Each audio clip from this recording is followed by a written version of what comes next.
Hello,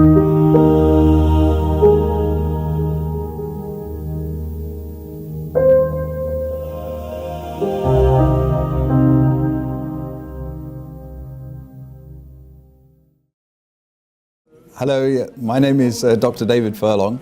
I'm welcoming you to this Spirit Release Forum Conference, which is given in February 2017. The video presentations, which are of the various talks given at the conference, and these were exploring different issues of spirit attachment, spirit release. The theme of the conference was Spirit Influence on Mental Health. Is spirit intrusion an important overlooked factor in hallucinatory disorders? I do hope you enjoy the conference and all that it is covered here, as there were some fascinating talks given.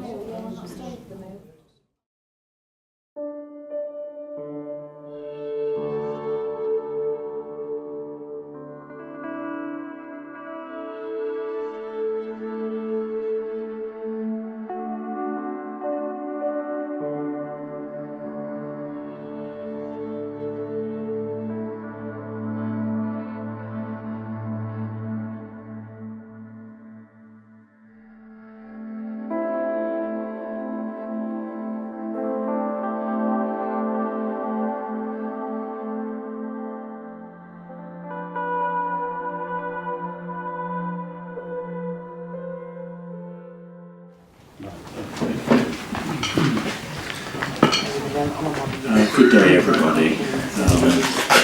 Welcome to two worlds. We belong in two realms and have a dual allegiance: the world of matter and the world of spirit. And we'll have some very interesting presentations and discussions today, I'm sure. It's a great pleasure to introduce to you Dr.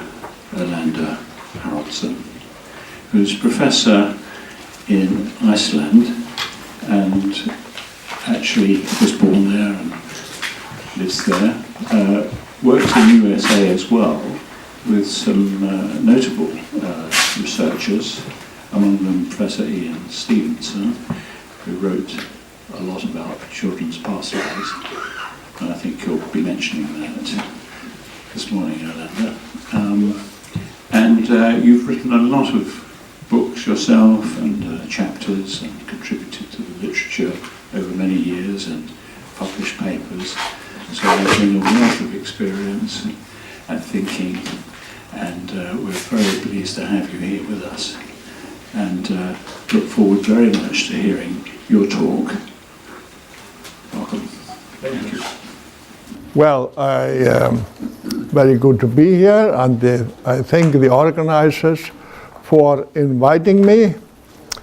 And I'm going to give a talk to you. And if you don't hear me well enough, you please raise your hand. There was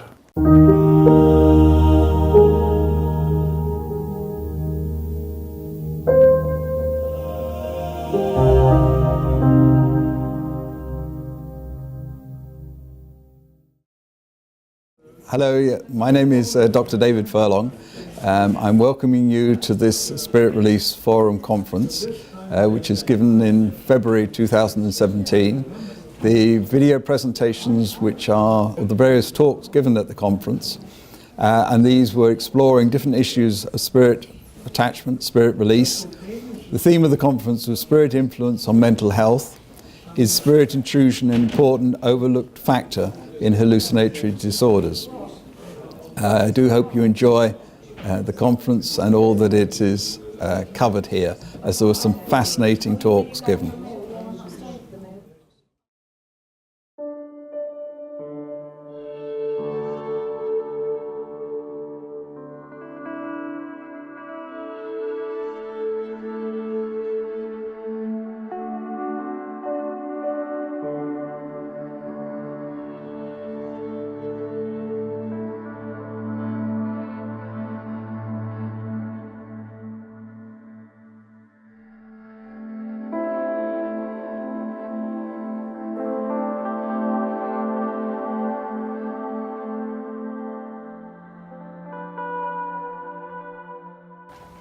Good day, everybody. Welcome to two worlds. We belong in two realms and have a dual allegiance: the world of matter and the world of spirit. And we'll have some very interesting presentations and discussions today, I'm sure. It's a great pleasure to introduce to you Dr. Erlendur Haraldsson, who's Professor in Iceland and actually was born there and lives there. Worked in the USA as well with some notable researchers, among them Professor Ian Stevenson, who wrote a lot about children's past lives, and I think you'll be mentioning that this morning, Erlendur.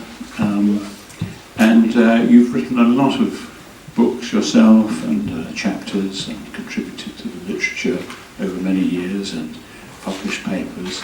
So you bring a wealth of experience and thinking, and we're very pleased to have you here with us, and look forward very much to hearing your talk. Welcome. Thank you. Well, very good to be here, and I thank the organizers for inviting me. And I'm going to give a talk to you. And if you don't hear me well enough, you please raise your hand. There was done a study in a large-scale survey in most countries of Western Europe in the 80s, and it was asked one question that is of importance to us, and that was, have you ever felt that you were really in touch with someone who had died? And to many people's surprise, about 1/4 of those asked, and these were large representative samples in all the countries. It was conducted by Gallup and Gallup-affiliated companies. Yes, about 1/4 of the Europeans that participated, they answered yes to this question. They had felt that they had been really in touch with someone who had died. But there were also some differences between nations. Iceland and Italy were highest. Well, Germany was pretty high, and so was Great Britain. Here it was 26%. And then in France, quite similar, and so on. But it was generally low in the Scandinavian countries, apart from Iceland. We are very different from the rest of the Scandinavians, it appears. And so the Western Europe is 25%. And then it was conducted at the similar time in the US. And then the figure was higher. It was 30%. And these questions, in fact, were formulated by Andrew Greeley. I do not know if any of you know him, but he was a prolific writer and also researcher. But this only tells you the percentage of people who have had some experiences. But what it does not tell you is what are these experiences? What are people's experiences? How do they feel really in touch with those who have passed away? Do they see them? Do they hear them? Do they smell them? Do they just feel their presence? And so on and so forth. Also, we do not know from this data who these people are. Are these friends and relatives, or are these strangers, or whatever? And then the things that may also be of interest is how long ago did these people die? Are these all have they all died quite recently, or does it go back a longer time? Then also of interest would be, how did they die? Are these people who died by a normal death by disease, or were many of them who died through accidents or even murder and suicide and so on? So these are all questions that I wanted to know. So I did in Iceland a large survey, and we interviewed some 450 people who claimed to have some experience of that kind. We called it an investigative studies because we didn't only ask people about these deceased ones, we checked some records we had at the university. Had these people really existed? We asked always for their name. Were they correctly informed about their mode of death, and so on and so forth. Yeah. Yes, and we always asked also, was anyone present when they had this experience? And please give us the name of that person, and then we would try to find that person. We would also interview that person to see if they had similar experiences or if the other person had any experience at all. So this was a very thorough study, and yes. Then we asked, like, did you see the deceased person, or hear, or smell, and so on? And about 2/3 of the cases were of seeing someone who had passed away. Usually it was a brief vision of that person. For example, I remember a case of a young woman. She was one evening up in a room reading, and then suddenly her grandmother appeared to her. And then she disappeared. Well, the next morning, she tells her mother about this, that she had seen her grandmother. And then he said, well, that is interesting. She had her birthday yesterday, but we had forgotten about it. And then I could also tell you another one that happened near or at a mental institution. In fact, the only mental institution we had in Iceland at that time. It was in the middle of summer, and in Iceland we have daylight also in the middle of the night in the summer. And this man was coming home. The hospital was a bit outside of Reykjavik, so he was walking home over an empty area, and then he sees coming towards him a very old lady, and that old lady is very stoop. And she passes by him. He said, good evening, or something like that, but she doesn't answer. And then he continues towards his home. But then at one time he looks back and sees that this old lady, she is also following him. Then when he comes into the house where his parents lived, and he shared a room with his brother, then his brother, who was half asleep, wakes up and says, what is this old woman doing with you? What is this old woman doing with you? But the other one says, don't speak any nonsense and go back to sleep. Then he goes into the kitchen for some refreshment, and then he comes back, and then his brother again says, half asleep, what is this old woman doing here? And then both of them go to sleep. Well, the next morning they have breakfast with their family, and they start to joke about this old woman. So their father, who was a psychiatrist in that institution, he becomes attentive and asks them to describe that old woman. Yes, it was a very stoop old woman, and they describe her.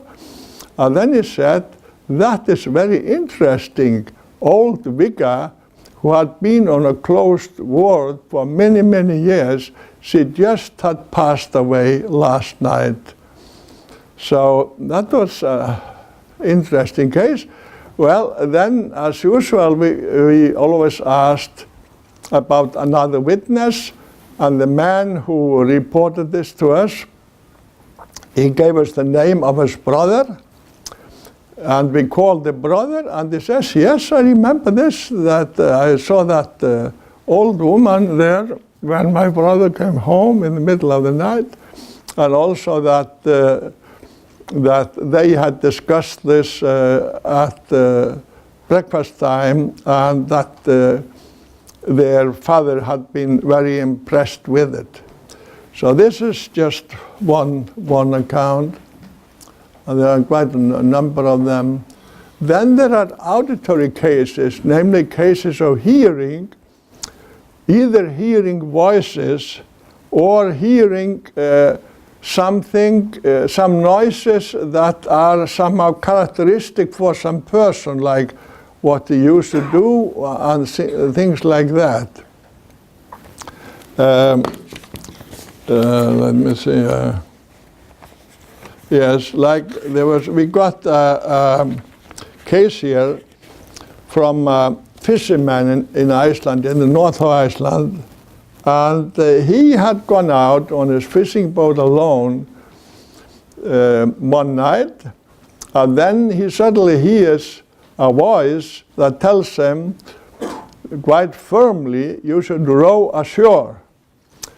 And he does that, rows ashore, and when he just has entered the harbor, then there sweeps over a great wind, and he felt sure if he hadn't been in the harbor at that time, he might have had great difficulties, or his boat might have collapsed at that time. So for him, this was a sign of that someone saved it, and when he came to think about it more, it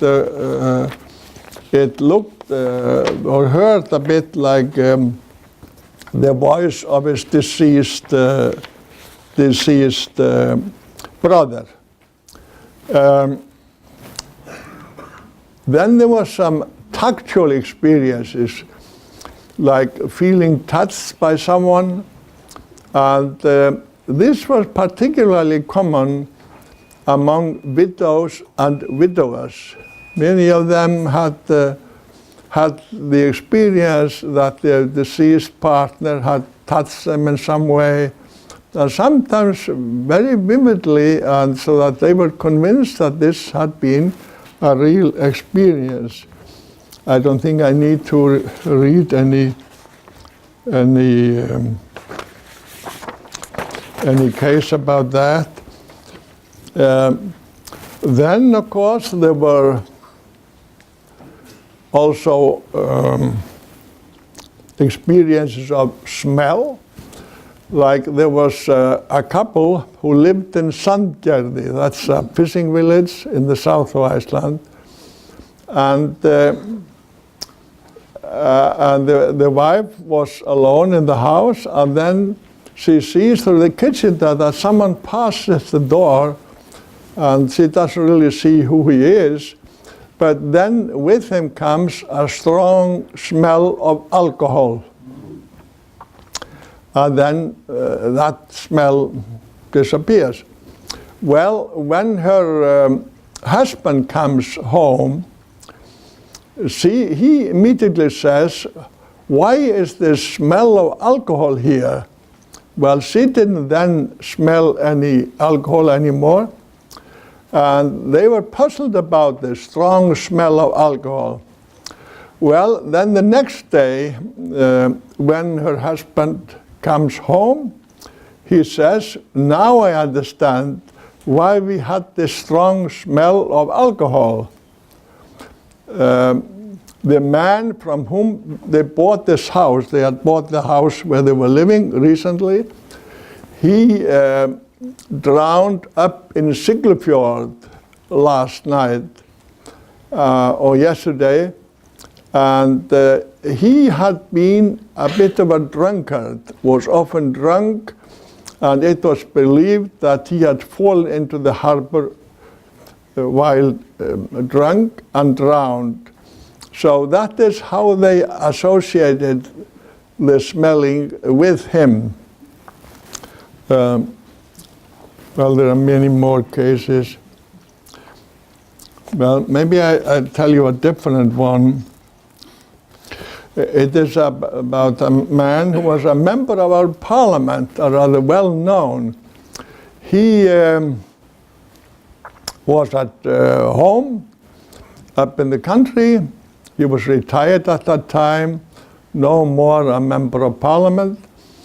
And then he used to go after lunch to the horse house and clean the shit from the horses. And he goes there, then he sees suddenly in one of the stalls an old colleague who had also been a member of parliament. And he stands there and says to him, "You were lucky, you did well. You were lucky and you did well." And then he disappears. But then on the radio in the evening, he hears that his friend Carl Kristjansson had just passed away. And then later he learns about it, that he had been brought to a hospital, but he died. And then he recalled that he himself, who had this experience, he had had a heart attack. He had been brought to the hospital, but he survived. So now he understood the words of his friend. You were lucky, namely you survived, and you did well. So that was an interesting story for him, interesting experience.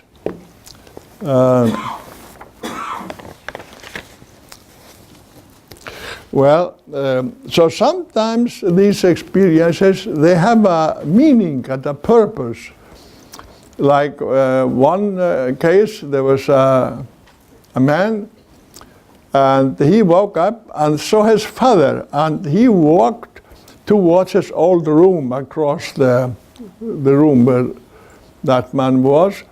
And then as he walks towards the door, he points his hand to the right, where there was a big clock. And then he disappears. But then this man who had the experience, he recalls that he had promised his father to bring this clock to his brother, but he had not done that yet. So this was a reminder.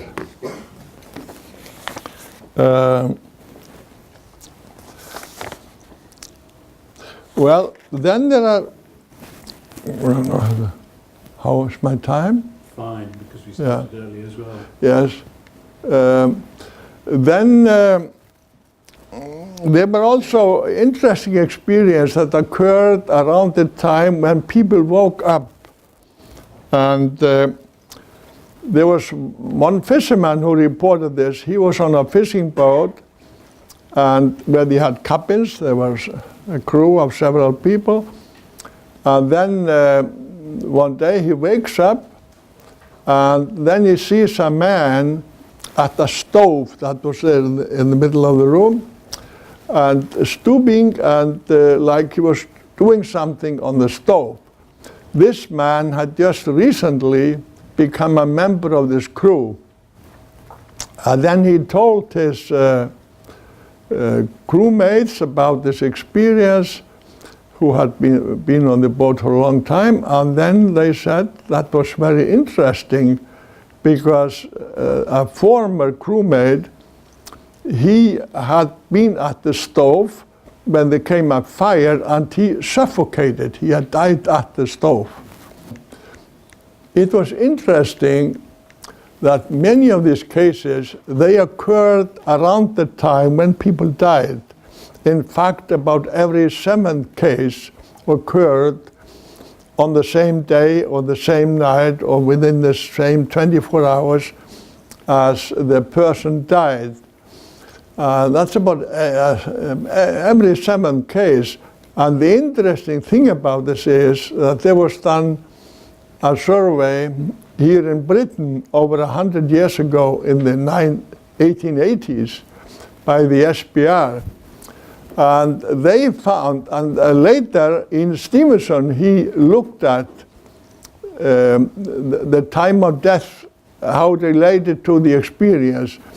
And it was the same in this British study 120 years ago, that every 7th case occurred at the time when someone dies.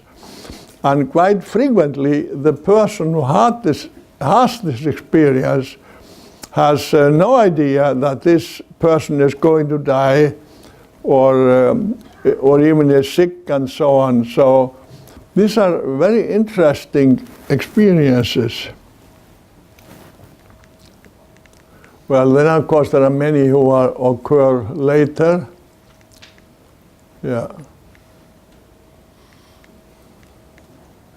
Well, most of these experiences, as they were reported to us, they occur in normal daylight. I think if you think about the experience I've been telling you, they are almost all in normal daylight or good electric light.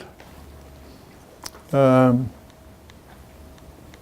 then there is an interesting thing about who are these persons who are perceived. About half of them are relatives, like parents, brothers, sisters, and so on, and some friends also, like the case of the parliamentarian who saw his former colleague in Parliament, who told him, "You were lucky, you did well." And then there were some co-workers, acquaintances, and then, interestingly enough, about 1/4 or 26% were strangers, were people that the experiences did not know or just recognized but didn't really know. That is a very interesting thing.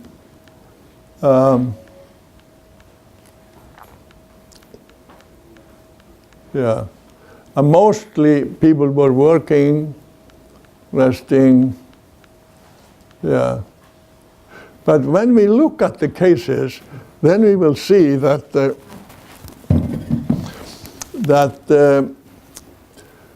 we have more fathers than mothers that are perceived. We have more grandfathers than grandmothers. And it is more common that widows perceive husbands, that widowers perceive their wives. Of course, women generally die a little earlier, so that might explain part of that. And so why is it that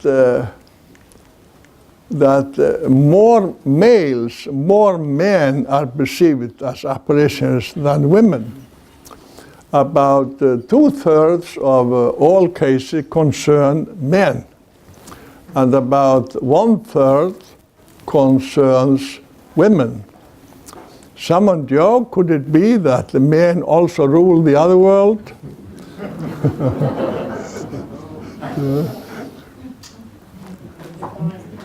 Yeah. This is about the same as was found in that British study I mentioned from 120 years ago, the Fantasms of the Living. There were many more males than females. Same thing. Yeah. And yeah. Well, there is a, yeah. Yes. Well, let me add here. Then we analyze the mode of death. which is very important. And about 28% of all those that were being perceived, they had done violently. They had died violently by accident, by even sometimes by murder or suicide. And this is a much higher figure than actually dies that way in the population. Yeah. In the population, 92% die of diseases, others die violently. But only 71% of the of our population of the deceased die by disease. About 29% die violently. So the violent death is a very important feature of these cases. Yeah.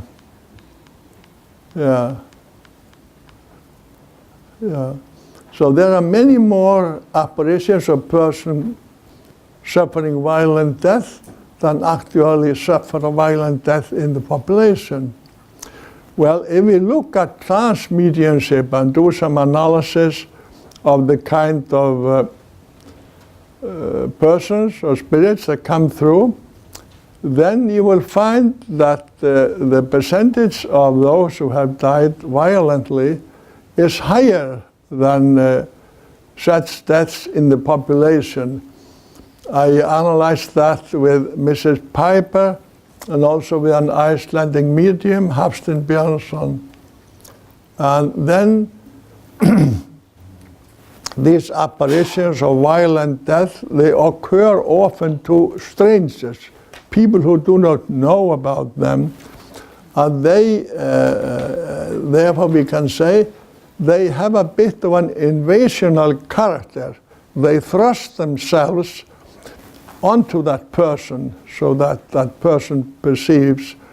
And that is a bit related to this conference, which is about spirit release.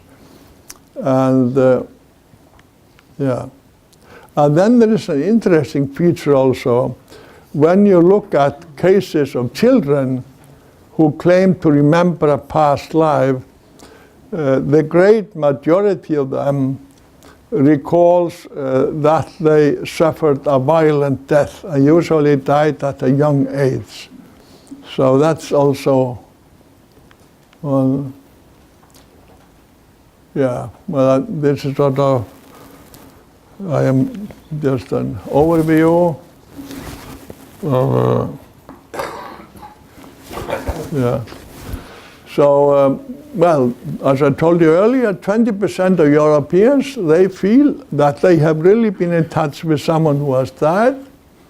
And people who suffer violent death are much more likely to appear than those who die violently. And this often occurs when people die unexpectedly, mostly much by accidents and so on, but also just unexpectedly, suddenly.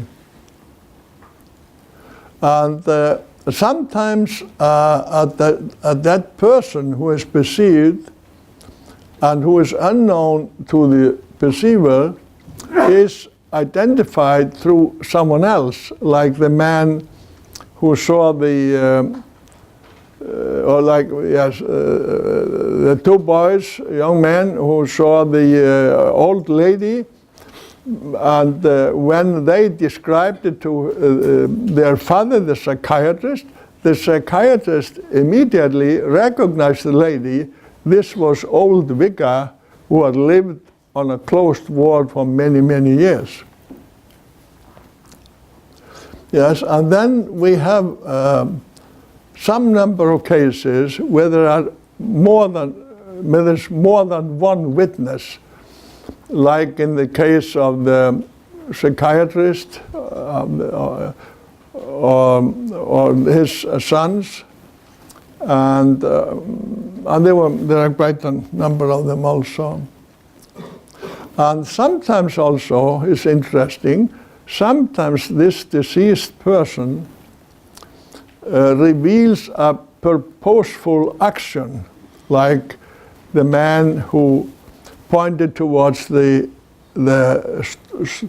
tall clock that should be given to the brother or person who was seeing it.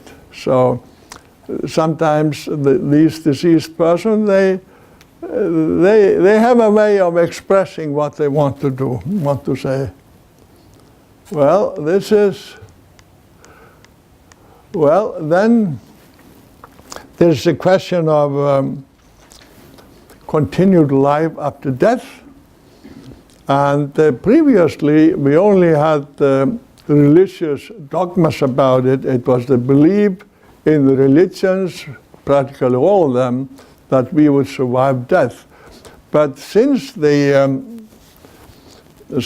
of the start of psychical research in the 19th century, there has developed more evidence and empirical evidence. For example, we have these cases of apparitions, namely of encounters with the dead, which some are very interesting.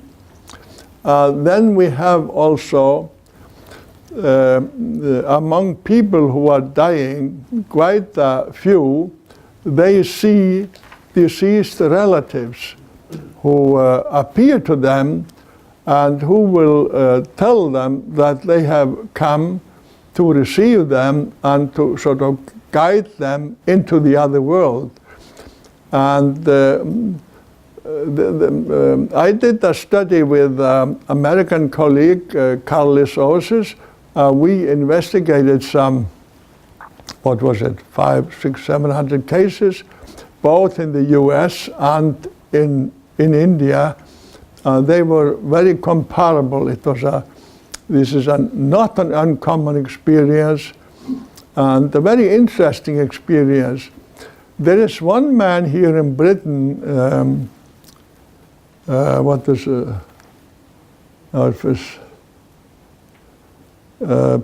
Peter Fenwick, sorry, to get to Peter. Yes, Peter Fenwick, who is a psychiatrist. He has also made a study of deathbed visions. And he and his wife, Elizabeth, they interviewed a number of people who work in hospices, caretakers in hospices, or carers in hospices. And they, for them, this was a rather common experience. Certainly not occurring to everyone, but they came across this every now and then. And so this is not only found in the US and in India, but also here in Britain, and this is a general phenomena, and has also been, is widely experienced. Well, then there are mediumistic communications. I don't know how much deeply I should get into that, but I studied one medium particularly, or two of them. One is about Indridason, an Icelander who lived in the early of the 20th century. I have a book about him, and there you find very remarkable experience of this kind that are very well documented. And you even have one case of him describing a fire that came up in Copenhagen, not really he himself, but a communicator. And at that time, there was no telephone, no radio contact with abroad, so they had to wait for a ship to arrive from Copenhagen. And indeed, there had been a fire in Copenhagen, and what the communicator had said about it, namely that it was a fire in a factory, that it had come up in the evening, that it was the fire was put out rather soon. It all fitted. Well, then we have near-death experiences, which have been become a very fashionable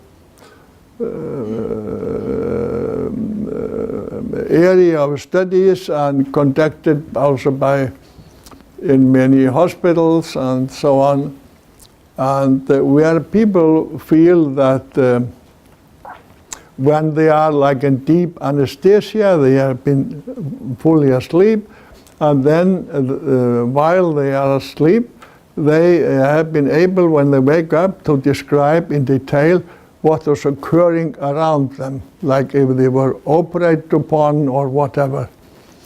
That is, and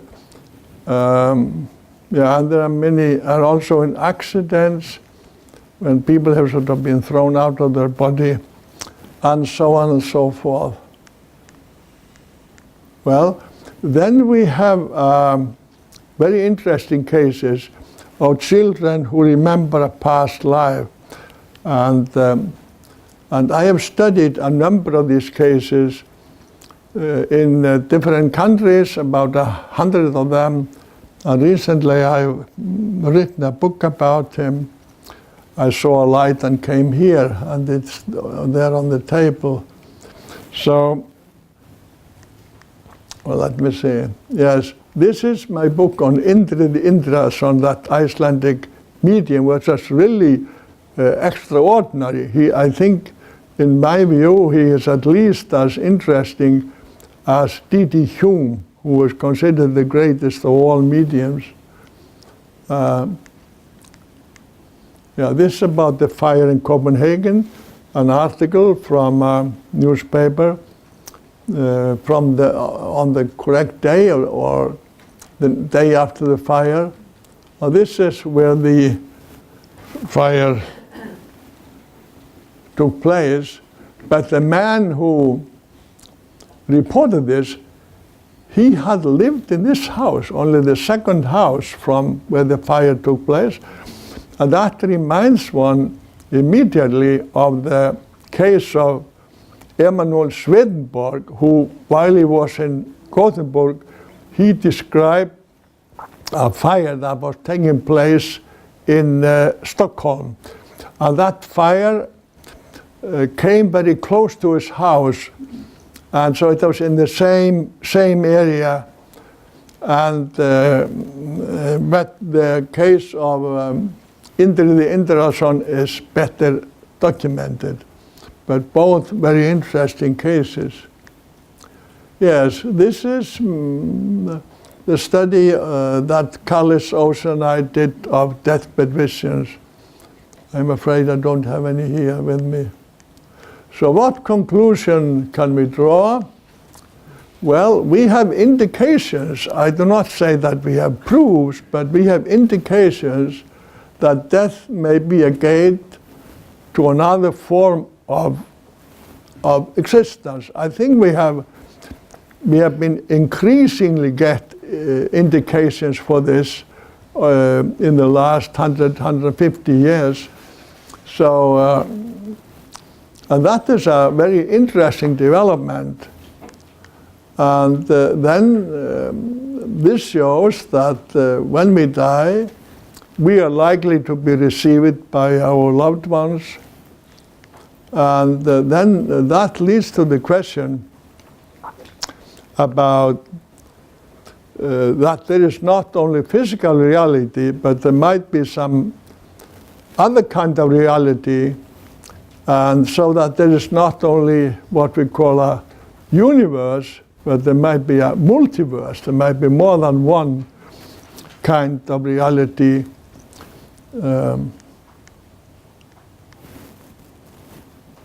Yeah. Well, here is a case of, am I running out of time? Yeah. Well, if we want about 5 minutes for the discussion. I have 5 minutes. Another 2 minutes or so? Yeah, okay. Yes. Here is a case in Sri Lanka of a girl who remembered a past life. She said she had lived in a town, Akuresa. Her father's name was Jadine Nanayakara, and there was a stream or a river close by with a hanging bridge. She fell into the river and drowned. And later we were able to trace that case, and this is the bridge near where she had lived. And there she had lived, and she had told us at that time she had lived in a painted house, not in a mud house, like she did in her present life, because she was a very poor girl. Yeah. I have now, with a colleague, James Matlock, we have written a book on these experiences with that lists a number of cases of this kind. Yeah. Yeah. Well, I think I come to a close here. Thank you.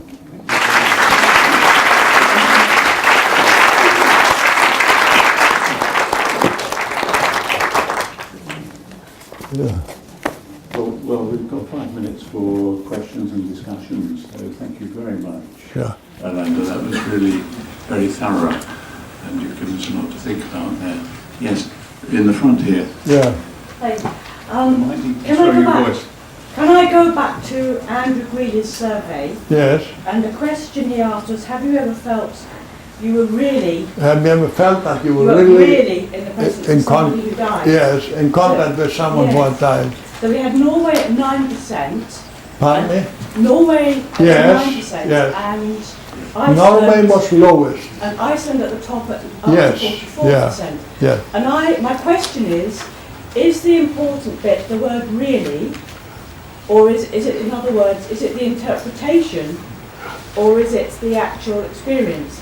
Because if you have a culture in which you think that it's your imagination, you might be having these contacts, but you don't interpret them as real, or as real contact with somebody who died. Can you tell from your research, or did you try to get whether it's the experience or the this was the interpretation? question, and everyone would interpret it his own way.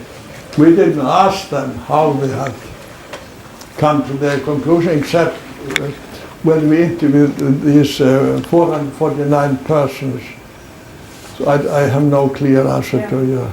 I suspect that it's But not Andrew interpretation. Greeley, he wrote a book about this. I've forgotten his name now. He has passed away now. But very interesting book about it. Yeah. See, the other thing that struck me was how few mention dreams as a source. And it could be because dreams are considered less real, because there are other surveys which show that most after-death contacts actually occur through dreams. So it might be again the interpretation of whether of course, it's real or not. but we exclude the dreams. So therefore dreams are not in our survey. So you decided they weren't real? Yeah, we decided, no, I didn't decide that was unreal. We just wanted to have experiences in a waking state. Yes. So, Thank you. yeah, thank you.